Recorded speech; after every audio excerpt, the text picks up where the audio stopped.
we're at the point where people like Matt Gaetz and Marjorie Taylor Greene and Lauren Boebert, Madison Cawthorn, whatever the hell that man's name is, we have now the very bottom of the cesspool of white supremacy. We used to deal with at least people who could pretend to be intellectual white supremacists like Barry Goldwater. At least he was a smart racist. You know, William F. Buckley. He wasn't particularly that good, but he was better than the clowns we have now. I mean, once you see what James Baldwin did to William F. Buckley, you realize that white supremacy has never really been that sharp. But I digress. The point is, we're dealing with the village idiots at this point. We're dealing with the toe scum of whiteness. Here's the thing. They get away with it. Like, no matter how I can describe how utterly deplorable and disgusting their political ideology, their philosophy, the way they treat human beings, the way they attack and vilify marginalized communities, the way they have exacerbated this pandemic, they are disgusting, deplorable scum. 850,000 people dead.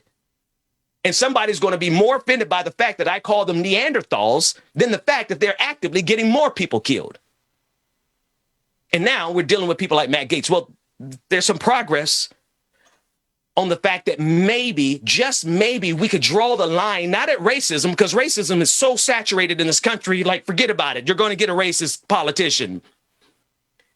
But can we at least draw the line at sexual assault or alleged sexual assault or alleged sexual impropriety for people who chased QAnon for the sake of sexual assault and the sake of, the pedophilia that you said QAnon was so proud to stand against? It seems like a lot of Republicans can get away with it.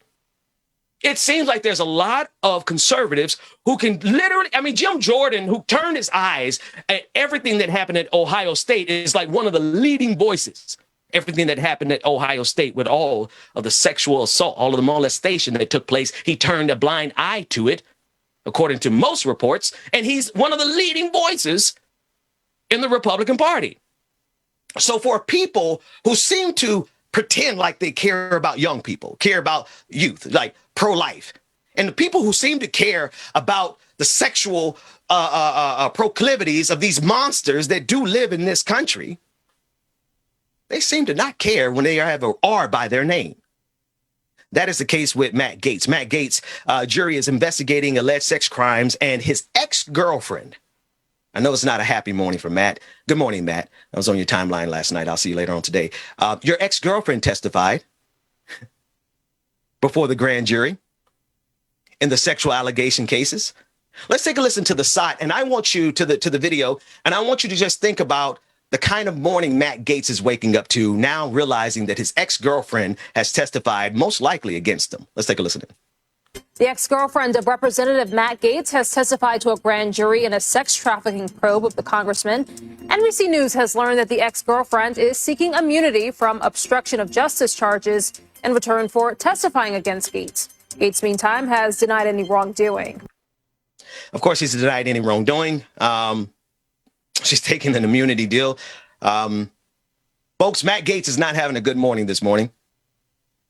That just makes the sun shine a little bit better for me. I have no problem reveling in the Schadenfreude. I have no problem reveling in their downfall. Because to be quite honest with you, there are very, to state the obvious, there are very bad people who run this country.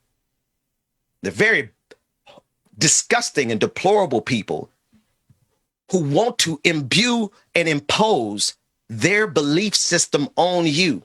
This is why it's important for us to make moral judgments and be clear of what they stand for and who they are and what they represent.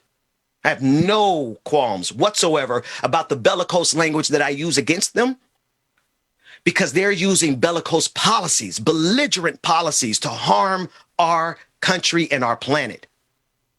And so if people are upset or disturbed by the fact that we're going to have to get our hands dirty with these monsters, They should not be able. I mean, and really, when I'm talking rhetorically, at least get on social media. I'm not telling you to take to the streets because it's a pandemic, but at least on social media, hold the line and don't allow these people to have this peaceful existence where they are causing nothing but misery and grief in the lives of people like you and me.